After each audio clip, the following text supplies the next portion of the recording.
Mercedes had a horrid start to the 2023 season. The W14 was the fourth fastest car on track at Bahrain. But by the time they got to Australia, the Silver Arrows were the second fastest team on track, jumping both Aston Martin and Ferrari on the pecking order. Mercedes seems to have sorted some problems out through setup changes, but the one thing they are struggling the most is with the DRS straight-line speed deficit.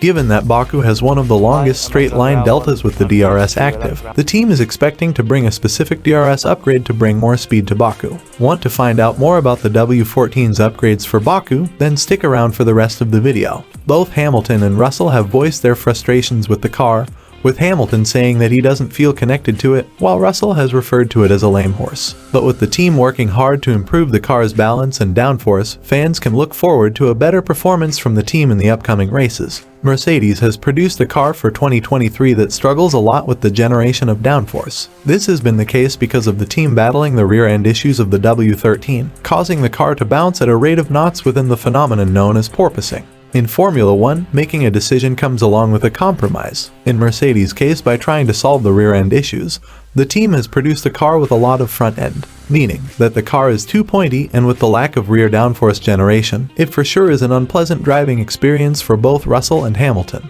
On the other hand, Aston Martin is delivering a surprise performance this season with the MR23, considering the fact that the Aston car has all the Mercedes parts in it package, and it's Aston who are close to Red Bull. The gap between Aston and Mercedes seemed to be a non-existent gap, considering that the speed difference is around 0.2 km per hour. So rest assured that the new upgrades that Mercedes are bringing to Baku will definitely improve the straight line speed, and it will make the battle closer between the top two teams. In addition to working on the car's downforce, the team will also be bringing in some new mechanical parts, including different suspension components that will help to improve the car's underlying balance and make it more drivable. Mercedes is going to utilize the most is the rear suspension system. The fact that Aston Martin is able to produce better speeds with the same parts will allow Mercedes to work around the suspension. Compared to the RB19, the Mercedes and Aston cars are both draggy in aerodynamics perspective, and all hands have been pointed at the rear suspension and the Mercedes gearbox. But on comparison, it is the Silverstone outfit who have made the better use of the rear suspension, and Mercedes probably will be looking up to the MR23. As time passes by, this won't be the long-term prospect of the Brackley-based squad. If they wish to improve their standings in the pecking order, it for sure is going to benefit the team in the medium term. Another thing the W14 is going to receive is a boost from its power unit, and now reports say that the engine is finally matching the power produced by Honda and Ferrari. When you consider Mercedes' history within the turbo hybrid era, that is something we would not have expected to hear from the Silver Arrows. But the men back at Brixworth seems to be working hard to bring anything they can to give them the edge over the rest of the field.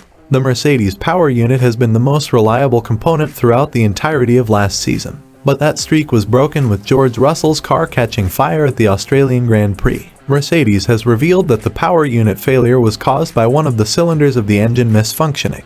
But the team has not yet discovered the roots of this malfunction, which could have reliability problems over the Silver Arrows. Mercedes may be trying to find out that fine line between reliability and performance this season, which is an easy thing to mess up. You can take Ferrari for an example in 2022, a team which focused more on performance and lost out 2 or 3 possible race wins due to reliability problems. Mercedes, in terms of improving the aerodynamic prospects of the car, Imola package could be something that Mercedes was desperately waiting for. Even though the small upgrades that the team may bring to Baku do have the opportunity to close down the gap between them and Red Bull, as well as Aston Martin.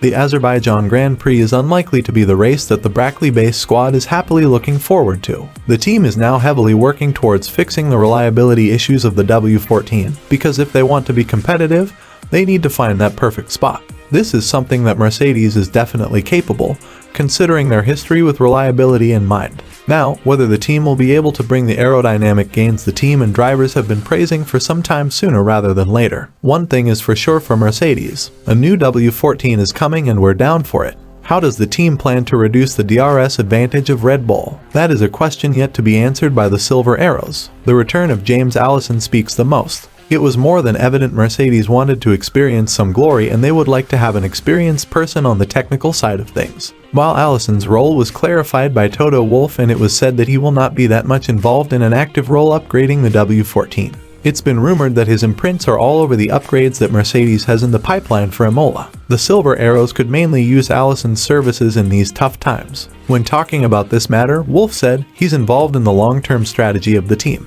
but he's doing more activities like America's Cup.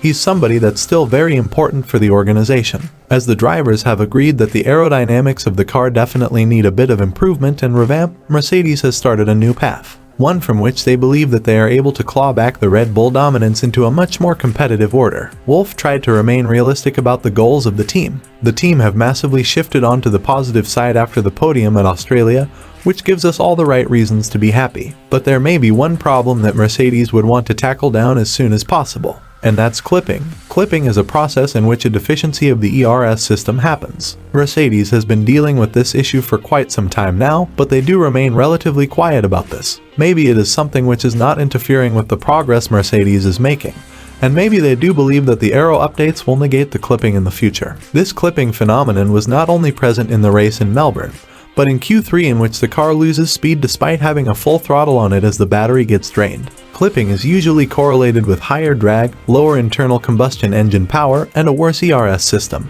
The difference between the W14 and the RB19 came from the straights around Albert Park, and maybe the clipping effect was how the Red Bull was able to stay ahead probably. Mercedes have a bit more extra time to spend in the wind tunnels, so what the future holds for the Silver Arrows is something everyone is waiting to witness. According to Russell, the car definitely has the performance. He said, "It's comparable to riding a horse. A Mercedes is a faster horse than Williams, but it's not just about speed. Riding a horse from A to B and it doesn't zig is like sitting in a Formula 1 car that suits your driving style. One merges into another. At the moment, however, we have a lame horse. We know that it has a lot of performance in it, but it's not happy that someone wants to ride it, and the way of riding style doesn't suit him either." But James Allison has talked about the team making inroads to the problems the drivers have pointed out, and talked about how much work the team is putting on making the W14 a better beast. "We are working as hard as we can in the wind tunnel to find more downforce. We will be working as hard as we can in the drawing office to convert the things that the wind tunnel found a few weeks ago into performance that we deliver to the track. We will be working in the drawing office also to bring some mechanical parts to the car, some different suspension components that we think will help the underlying balance of the car and make it a more drivable thing." Baku is coming with a number of days, and it is a sprint weekend as well. Many expect Red Bull to struggle at Baku due to the sprint format, and expect Mercedes to capitalize on that opportunity. But what do you guys think? Can Mercedes make up progress with the said DRS upgrade? Do the Silver Arrows have any chance of taking the fight to Red Bull? Share your thoughts within the comments section down below. We'd love to discuss it with you. And on your way down, don't forget to subscribe to the channel to get notified of our future uploads, to keep yourselves up to date about the 2023 Formula 1 season.